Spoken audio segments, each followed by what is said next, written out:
नमस्कार, L&T corner में आपका स्वागत है। आज की एक खबर तो ये है कि प्रदेश कांग्रेस ने राहुल गांधी की लोकसभा सदस्यता समाप्त करने के खिलाफ एक मौन सत्याग्रह किया। पीसीसी के बाहर मौन सत्याग्रह हुआ और इस सत्याग्रह में रंधावा राजस्थान के प्रभारी शामिल हुए, डोटासरा शामिल हुए जो राजस्थान के प्रदेश अध्यक्ष हैं कांग्रेस के, सचिन पायलट भी शामिल हुए और साथ में भंवर जितेंद्र सिंह भी शामिल हुए और बाकी कार्यकर्ता भी थे, कुछ मंत्री भी थे। प्रताप सिंह खाचरियावास को देख सकते हैं आप। तो ये मौन सत्याग्रह इसलिए किया गया कि राहुल गांधी की सदस्यता जिस कोर्ट के केस में सज़ा मिलने के बाद समाप्त की गई, उसमें राहुल गांधी के प्रति अपनी एकजुटता का प्रदर्शन किया कांग्रेस ने और ये आरोप लगाया कि उनकी आवाज़ दबाने का प्रयास किया जा रहा है। वो जो बातें कहना चाहते थे संसद में वो कह ना सकें, इसलिए उनकी सदस्यता को समाप्त किया गया। सत्याग्रह में कांग्रेसी एकजुट दिखे। उनकी एकजुटता को देखकर उनका आपस में एक दूसरे का हौसला भी बढ़ा और उनको लगा कि हम सब साथ साथ मिलकर चलेंगे, अगला चुनाव लड़ेंगे। तो आइए देखते हैं सबसे पहले आज के सत्याग्रह के बाद डोटासरा ने और सुखजिंदर सिंह रंधावा ने क्या कहा मीडिया से।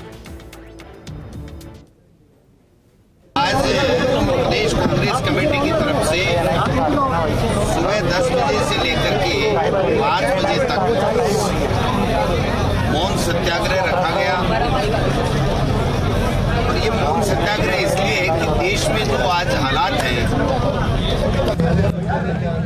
जो लोकतंत्र की आवाज को दबाया जा रहा है, कुचला जा रहा है, संवैधानिक संस्थाओं का दुरुपयोग किया जा रहा है और राहुल गांधी जी हमारे नेता, जिन्होंने मोदी सरकार से केवल इतना पूछा था कि ये 20,000 करोड़ रुपए अडानी जी की कंपनियों में किसके हैं और आपका अडानी जी से क्या रिश्ता है, इतना भर पूछने मात्र से आपने देखा कि किस प्रकार का षड्यंत्र किया गया और राहुल जी की सदस्यता को समाप्त किया गया, उनको दबाने की कुचेष्टा की गई और अयोग्यता के साथ साथ 1 महीने के अंदर उनसे मकान खाली करा लिया गया। आज जो सत्याग्रह हमने किया है वो मोदी सरकार ने जो राहुल जी को उनकी मेंबरशिप ख़त्म की, उनकी आवाज़ बंद करने की कोशिश की गई। वो आवाज़ कभी बंद नहीं होगी। पूरे हिंदुस्तान के लोग और कांग्रेस के कार्यकर्ता जो हैं उनके साथ हैं, उनकी आवाज़ बंद कर आज हम जहाँ बैठे हैं। मैं एक बात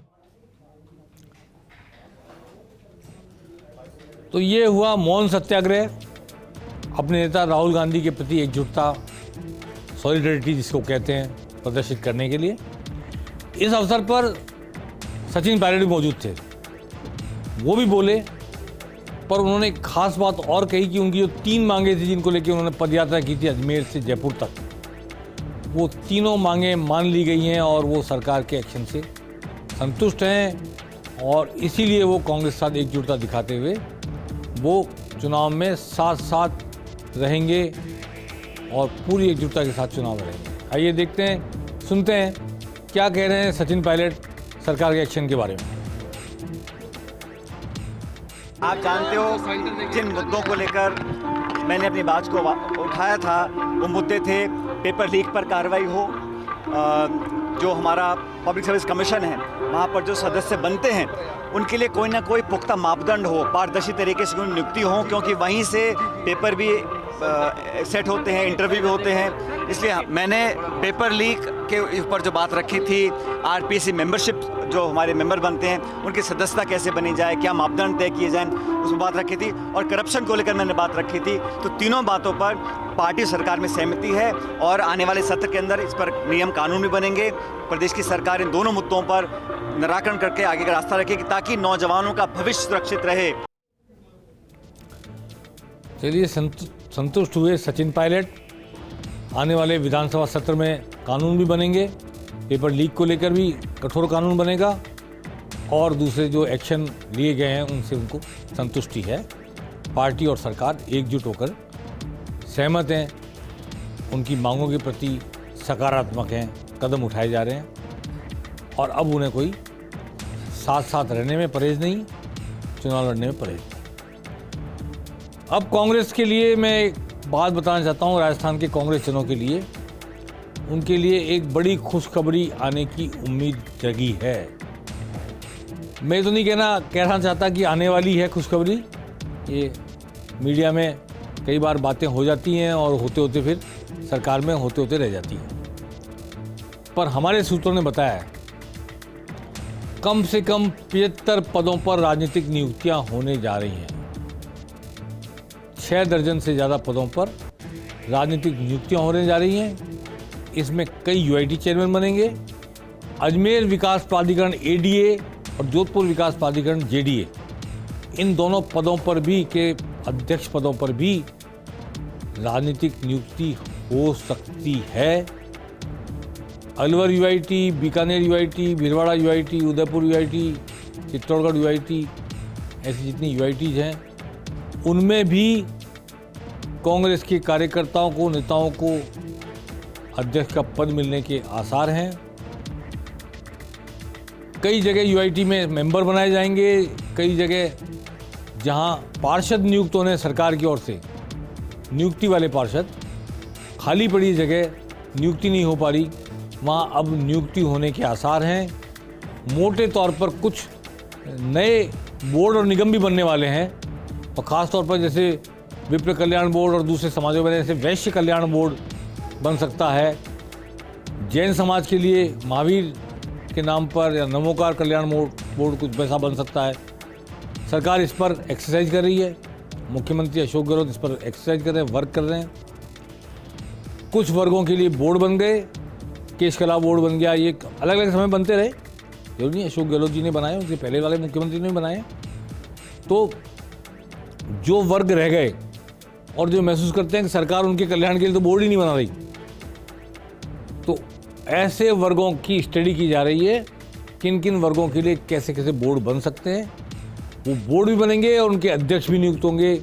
उसी समाज के या उससे रेलेवेंट जो लोग होंगे, उस बोर्ड की विषय वस्तु से रेलेवेंट लोग होंगे, उनको अध्यक्ष बनाया जाएगा और मेंबर्स भी अपॉइंट किए जाएंगे।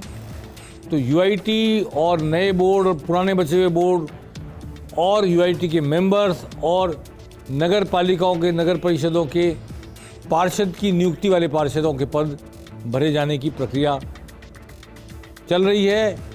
मैं समझता हूं कि अगले एक हफ्ते में ये खुशखबरी राजस्थान के कांग्रेस कार्यकर्ताओं मिलेगी और कुल 700 से 800 कार्यकर्ता अध्यक्ष पद के अलावा भी इसमें खपाए जाएंगे। उनको पावर सेंटर बनाया जाएगा ताकि जनता के बचे कुछ काम कुछ वो कर भी सकें, जनता के बीच वो उनकी लीडरशिप का एक लेवल एस्टेब्लिश हो और चुनाव में वो वर्क कर सकें। चुनाव में जिन लोगों से वोट मांगने जाएं उनके कुछ काम भी वो कर सकें और उनके स्तर पर एक उनको अहमियत दी जाए कांग्रेस की तरफ से, ताकि उन्हें भी फील गुड जिसको कहते हैं, कि हमको भी सत्ता में भागीदारी मिली। हालांकि बहुत देर है, हो चुकी है, लेकिन फिर भी मुझे लगता है कि अगले एक हफ्ते में ऐसे 700-800 लोगों को, कांग्रेस कार्यकर्ताओं को नियुक्ति मिलने के पूरे आसार हैं। अभी आपने देखा कि प्रदेश कांग्रेस में ढेर सारी नियुक्तियाँ हुई है।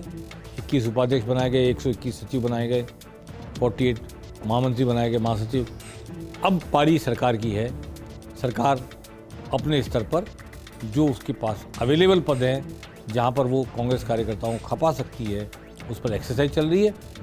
मुझे लगता है कि एक हफ्ते में खुशखबरी मिलेगी कांग्रेस के लोगों को।